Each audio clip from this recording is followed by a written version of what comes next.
예, 안녕하세요. 반갑습니다. 마운의 주영동 파트너입니다. 반갑습니다. 자, 최근에 시장이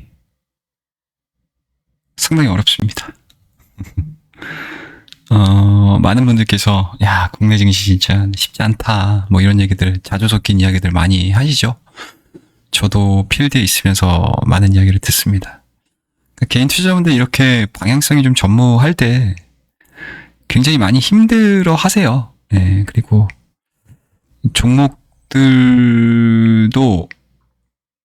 올라간 종목 있죠. 네, 올라간 종목 있는데 뭐 그런 종목군들보다는 내가 갖고 있는 종목들이 잘 안 가기 때문에 많이 힘들어합니다. 네, 그래서 항상 제가 10월 달에 다양한 얘기들을 전달을 해드리면서 계좌 관리 그냥 잘 하시면 된다. 네, 그리고 뭐 시장에 밀렸었을 때 내 계좌가 좀 깨질 수는 있죠. 네, 깨질 수는 있습니다.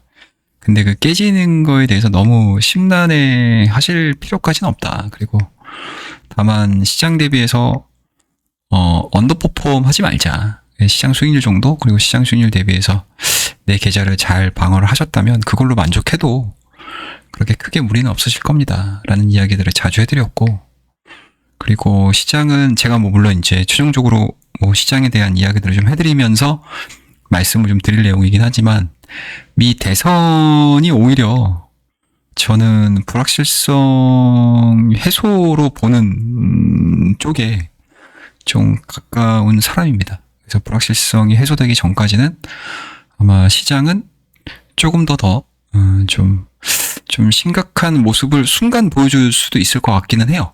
그래서 제가 지난 시간에도 시장 하락이 좀 길어질 수 있을 것 같습니다. 라고 얘기해드렸던 부분들이 사실은 그 맥락이거든요. 그래서 오늘은 지난 시간에 이어서도 좀 더 명확하게 얘기를 좀 해드리도록 하겠습니다.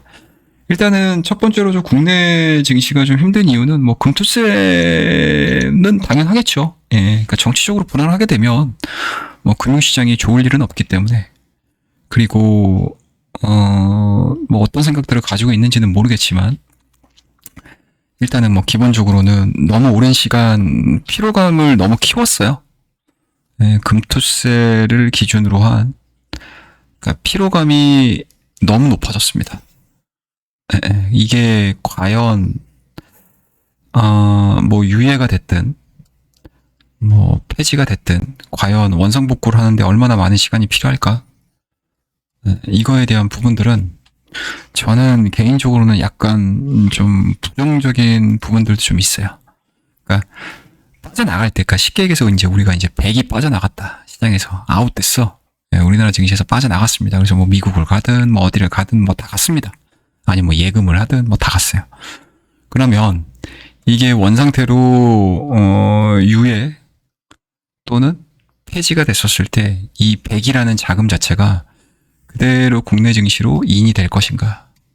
이거에 대한 미지수가 남아있는 거죠. 그만큼 지금은 이게 들이대는 상황들이 아닌데 결정을 빨리 못 내리는 게 좀 아쉬운 상황입니다. 그래서 뭐 그 부분들은 뭐 나중에 좀 보고요. 그리고 두 번째로 좀 볼 수 있는 거는 이제 삼성전자라고 봐요.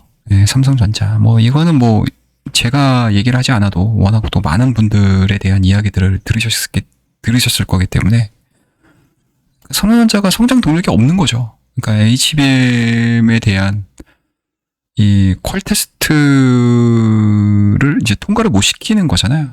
통과를 못 시키는 거잖아요. 그러니까 이거 올해는 제가 보기에는 이제 통과 못 시킬 것 같아요, 이거. 통과시키는 거는 좀 쉽지 않아 보입니다. 그러니까 이거에 대한 부분들이죠. 거기다가 또 이제 상대적으로 더 티가 많이 나죠.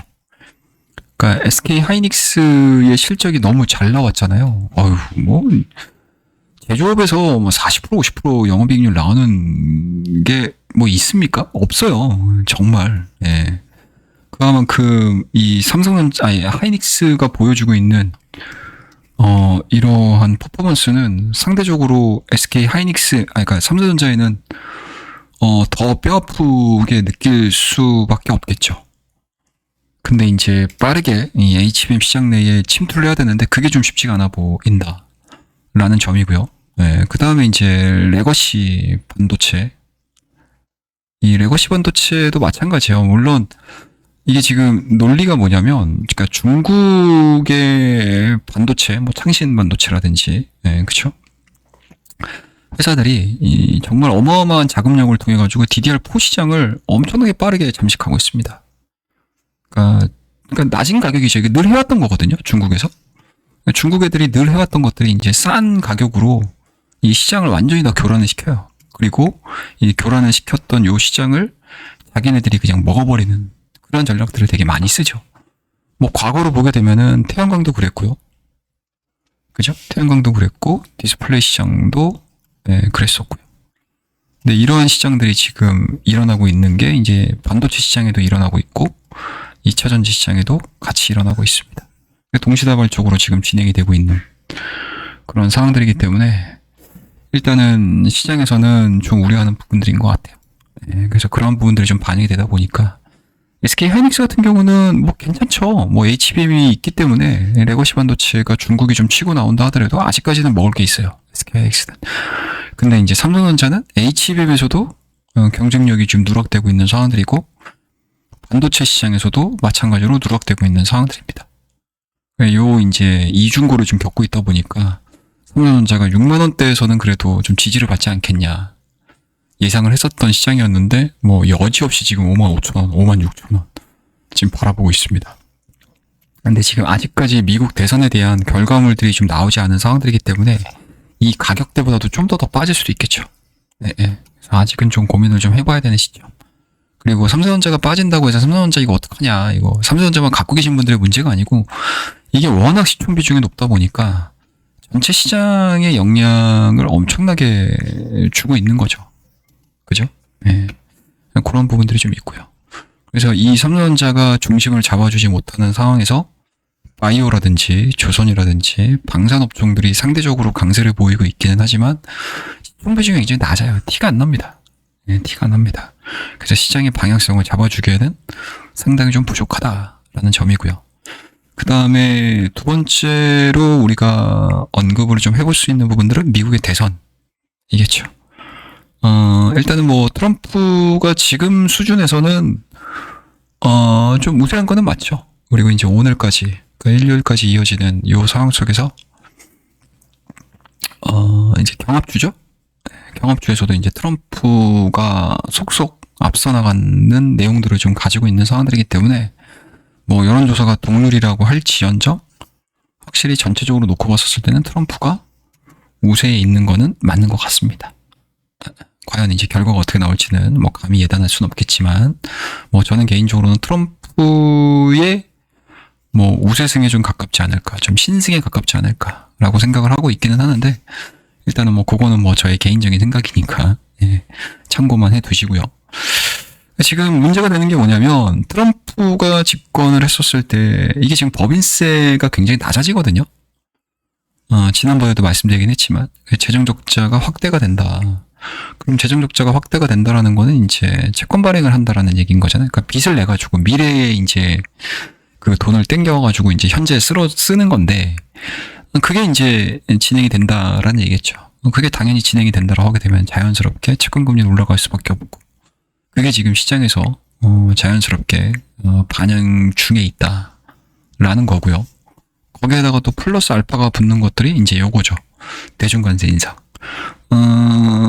중국 제품의 관세가 인상이 되게 되면 자연스럽게 인플레를 자극할 수밖에 없겠죠. 그래서 지난 빅컷 이후에 시장에서에 대한 기대감들은 오래 남아있는 요 FOMC, 두 번의 FOMC 동안에 25bp 인하해가지고 최종적으로 올 한 해 한 1%대 금리 인하를 한 상태에서 내년을 바라보자. 이런 내용들로 시장에서에 대한 뭔가 투자 전략들이 다 세워졌는데 그 경로와는 좀 다른 상황들이 좀 연출이 되다 보니까 상당히 좀 당혹해하는 그런 모습들이고요. 그에 따라서 향후 금리 인상 사이클의 제동 우려감들. 야, 이거 이러다가 금리 다시 한번 올려야 되는 거 아니야? 뭐 이 정도까지 지금 얘기가 나오고 있는데 저는 개인적으로 금리를 인상을 하는 건 쉽지 않다. 이 구간에서. 네. 이 구간에서 인상을 하는 건 쉽지는 않겠지만 시기적으로 봤을 때 뭐 1회 동결 정도는 할 수 있지 않겠나. 네. 그리고 그 1회 동결에 대한 가능성들이 지금 주가에 투영되고 있다. 근데 이게 아이러니하게도 나스닥이나 다우나 S&P 500은 계속적으로 좀 신고가를 써 내려가고 있죠. 네. 근데 이 신고가를 써 내려가는 그 안에 있는 부분들은 약간 좀 아이러니한 부분들은 있어요. 그러니까 M7이죠. 우리가 흔히 얘기하고 있는 이제 빅테크 기업들의 좀 독보적인 플레이들을 좀 보여주다 보니까 그 종목군들이 올라감으로 인해서 지수가 좀 올라가는 좀 왜곡 아닌 왜곡들이 좀 이루어지고 있는 거는 좀 신경 써서 좀 보셔야 될 문제들인 것 같습니다. 거기에다가 또 하나가 그런 현상들이 나오는 거는 아무래도 이제 달러 강세겠죠. 네, 달러 강세. 안전자산에 대한 선호 현상들. 그리고 미국 쪽으로 넘어가는 이제 리쇼어링. 네, 요거에 대한 부분들이 좀 있는 상황들이기 때문에 달러 강세, 거기에다가 이제 리쇼어링에 대한 기대감들. 이런 것들이 이제 복합적으로 작용이 되면서 뭐 여러 가지 이제 경제 지표 자체는 상당히 좀 불안정하게 움직이는 상황 속에서 지수는 또 올라가는 좀 기현상들이 벌어지고 있는 게 현재의 시기라고 보시면 좋을 것 같습니다. 그래서 이런 이제 하나, 두 가지 요 큰 이유, 큰 이유들로 인해서 이제 살이 붙여지는 이야기들인 거고, 살이 붙여지는 이야기들인 거고, 이러한 부분들이 마무리가 됐었을 때 시장에서 과연 어떠한 방향으로 갈 거냐. 불확실성의 해소로 인식을 하면서 찍고 올라갈 거냐. 아니면, 이대로 가면은, 이거 금융시장 변동성이 좀 심해지겠는데? 이쯤에서 내가 좀 달리는 말에서 좀 내려와야 되나? 요런 심리가 발동을 할지 좀 지켜보셔야 되지 않겠나라는 생각이 좀 드는데요. 저는 개인적으로는 1번 상황에 좀 가깝지 않나라는 의견을 갖고 있어요. 불확실성에 대한 해소 부분들로 보고 있습니다. 그런 부분들에 대한 이유들은, 딱 하나 정도만 보시면 돼요. 여전히 AI 빅테크 기업들의, 요번 주에 실적이 나오긴 하겠지만, 실적에 대한 가시성이 나쁘지 않아요. 나쁘지 않습니다. 그리고 여전히 투자가 집행이 되고 있는 상황들이고요. 그리고, 트럼프 집권에 따른 여러 가지 정책 부분들이, 미국 중심으로, 진행이 될 가능성이 훨씬 더 지금 견고해진 상황들이기 때문에 얘네들이 중심을 잡아줄 가능성이 저는 상당히 높다라고 생각을 하고 있습니다. 그에 따라서 리쇼링 관련 종목군들, 그 다음에 정책 관련 종목군들, 그리고 이러한 부분들은 어쩔 수 없이 주식시장과 금융시장의 안정화를 몰고 올 거거든요. 그러니까 이게 그냥 단순하게 우리가 보여지는 지표보다는 이 지표들을 압도할 수 있는 안정책이 나올 가능성이 저는 높다고 봐요. 근데 그 이전에 워낙 불확실성이 크다 보니까 제가 지난 시간에도 말씀드리긴 했지만 좀 큰 변동성을 보여줄 가능성이 높다라는 거거든요. 저는 아직까지는 이 의견은 갖고 있어요. 그러니까 미 대선의 결과물들이 나오기 전까지는 시장은 특히 국내 증시는 좀 크게 출렁일 가능성도 있을 것 같다라고 저는 생각하고 있습니다. 이거는 우리나라 투자자들의 문제가 아니고 우리나라 증시에 많은 관여를 하고 있는 외국계 자금들.